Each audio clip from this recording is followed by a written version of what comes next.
This is part 2 in a 2-part series where we're going to be breaking down the top 10 fears every Hawaii homebuyer faces and, more importantly, how you can overcome these fears with smart strategies. And these aren't just big, empty, scary shadows, but legitimate concerns that many people should probably be asking if you're brand new to buying in Hawaii. I'm Chris Shomo, real estate agent and owner and founder of Home Sweet Home Hawaii Real Estate, brokered by eXp Realty. And hey, if this is your first time on our channel and you want to know everything there is about living in Hawaii, go ahead and subscribe below and also tap the bell for notifications so you can be the first to learn about the current market here in Hawaii.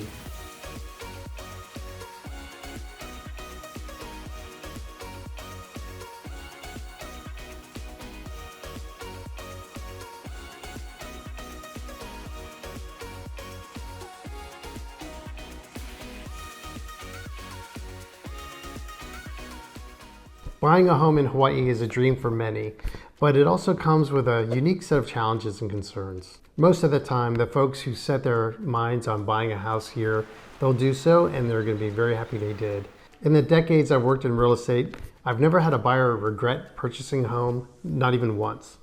There's almost always a way through, but here's the thing, right? It's a right way through.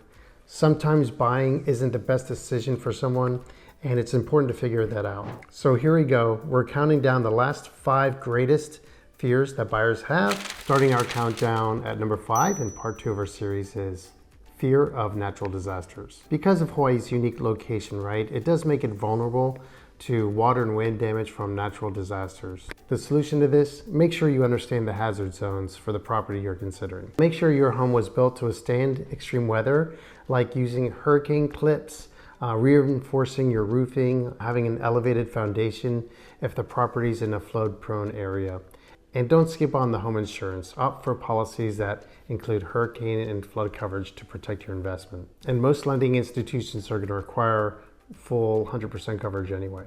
So depending on the proximity of the home to the coast, hurricane insurance is usually required. Now, in terms of the fear of a hurricane actually hitting our island, well, we do have hurricane season, but thanks to cooler water temperatures and the mountainous terrain of Hawaii, it's really rare for hurricane and tropical storm activity to come near our islands. It's more so on the Big Island and then Maui. Tropical systems need warmer water to develop and intensify. But what we need to clarify on this are the issues of wind damage and the issues that can result from Hawaii's weak infrastructure. I mean, you might not know this, but truth be told, our power grid is in need of upgrading big time. So the more practical concern of hurricanes is the loss of power due to wind. A lot of residents keep a supply of food and water and other necessities on hand for hurricane season. And that's not only to prepare for outages themselves, but because some people wait until the very last minute to clear out the shelves. So a tip for you there is don't wait until the day before to buy your toilet paper and water. Fear number 4 is buying a property with hidden issues or damage. No one wants to find out after moving into their new home about a leaky roof or outdated plumbing. With Hawaii's humid climate and the potential for things like termite damage, hidden issues are a legitimate concern. And sometimes these concerns can be spotted, but it's never smart to rely on what's visible. The solution to this is to always invest in comprehensive inspections, right? Both a home inspection and a termite inspection. And you'll want to do this even if you're paying cash. And if you're planning on financing your home, the lenders will require the termite inspection. And an inspector will check for structural issues, termites, and moisture damage. But keep in mind, they can't look behind the wall and what's unseen. So you want to have additional inspections, for example, plumbers doing scopes into pipes, the main water lines. I think that's really important, especially with large trees, if there are large trees in the yard. Our large avocado trees and mango trees can have really long, deep roots that can cause damage to piping underneath the soil. So depending on the history of the house, you may want to consider additional specialty inspections like the ones I just mentioned, also like a mold inspection, for example, which can be an issue in Hawaii. And remember, if major safety issues are found, you can often use that to negotiate repairs or a price reduction with the seller. Except for when it comes to new home construction, you're pretty much always buying a house as is, so it won't be perfect, but safety issues that come up will definitely need to be addressed. Okay, at fear number 3, we have that the house could lose value over time. Many buyers will ask about whether a home is projected to hold its value after they buy it.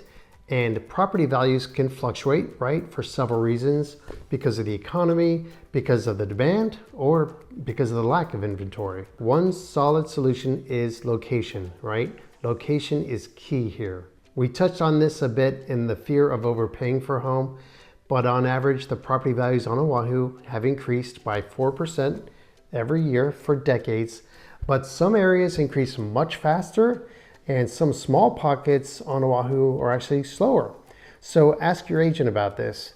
And even with certain areas, the properties that are near to the popular schools and major employers or military bases, they usually appreciate faster over time. You also want to keep an eye on development plans for future infrastructure projects. They can also drive up home values. And here's a pro tip for you that might seem kind of obvious. While no investment is risk-free, buying in an established high-demand neighborhood can give you peace of mind. Now, next on this list of fears of buyers at number 2 is losing out to higher bidders. In Hawaii's competitive market, bidding wars are common and houses can sell like fast.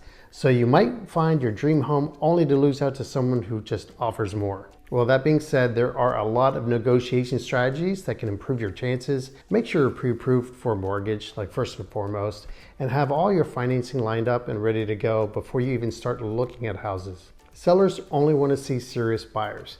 And you could also offer a larger earnest money deposit to show your commitment, or include an escalation clause in your offer. Now, this clause automatically raises your bid in small increments if someone else bids higher, up to a certain limit that you decide what you want to max out at.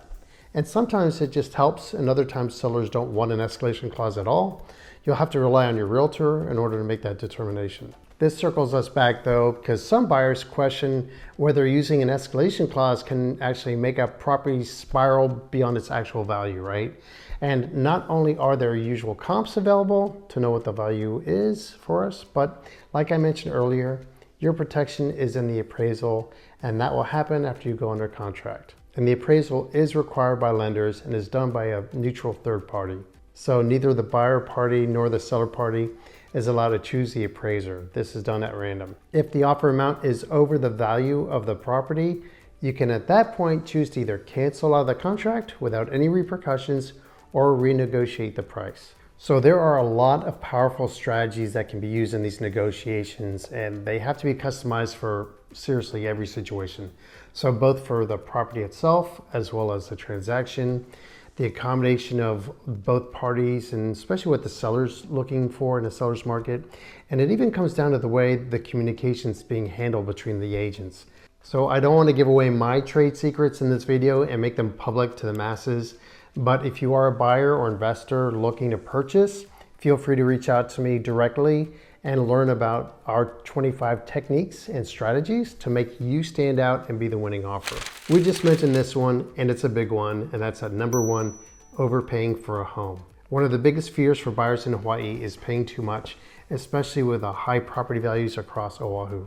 In 2024, the median home price on Oahu is hovering around $1,075,000. So there are several key things that help buyers with perspective on this. For starters, in Hawaii, the real estate market isn't as impacted by the ups and downs of the US economy as much as the mainland is. And there are pretty much 3 main reasons for this. Hawaii has so many international buyers, and of course there's limited land to build on here. And let's face it, Hawaii is one of the most beautiful places in the world to live. So when there's a dip in the market, Hawaii doesn't dip as low, and it takes way less time to bounce back. Secondly, year over year, real estate on Oahu has increased in value on average of 4% over the past 40 years. And that's the average. So in some neighborhoods, it's much higher than that, like Kailua on the windward side or the east side of the island, and Ewa Beach and Kapolei on the leeward side, or what we call the west side of the island.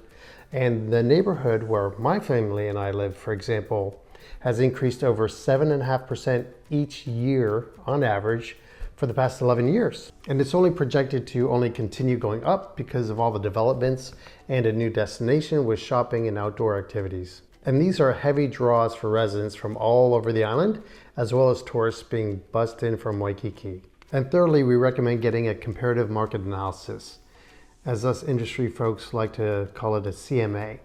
And that can be key because it's going to show you recent sales in the area so you can make an informed offer that's competitive but still fair. But the good news is if you're financing, you'll always have to get an appraiser who's a third party to give their value on fair market price. So you're protected there from overpaying. And the fourth thing, don't skip a professional home inspection. It might seem obvious, right? But it can help identify hidden issues that could cost you big later on. And the fifth thing, and it's crucial to work with a reliable real estate agent who knows the local market. They can guide you on current property values and help you spot overpriced listings. That's it for our list. Thanks for watching. If I missed one, let me know in the comments below. And also, if there are any topics that you'd like us to cover in one of our next videos, mention that also in the comments. Buying a home here in Hawaii can be a huge decision, but if this is your goal, then it's really important to identify and address any fears that may be holding you back. I'm sure you're familiar with the expression, there are no dumb questions, right? And every single worry and doubt only needs to be brought up, and you really want to make sure to turn over every single stone. That way you're thorough and it's for your own peace of mind. And whether it's outsmarting higher bidders or protecting your investment from regular natural wear and tear, or finding a loan, the financing that's best for you, there are solutions to every strategy. Now, if you found these videos to be helpful, be sure to like and subscribe for more Hawaii real estate tips. And if you have any questions at all, of course, drop them in the comments below, and I'm here to help. If you're thinking about moving to Hawaii, whether your move is in 9 days or 9 months from now, feel free to reach out. You can always give me a call or shoot over a text or email me. We love helping people buy and invest in Hawaii, and we're here to make your move as smooth and stress-free as possible. Mahalo for watching. See you in the next video. Aloha.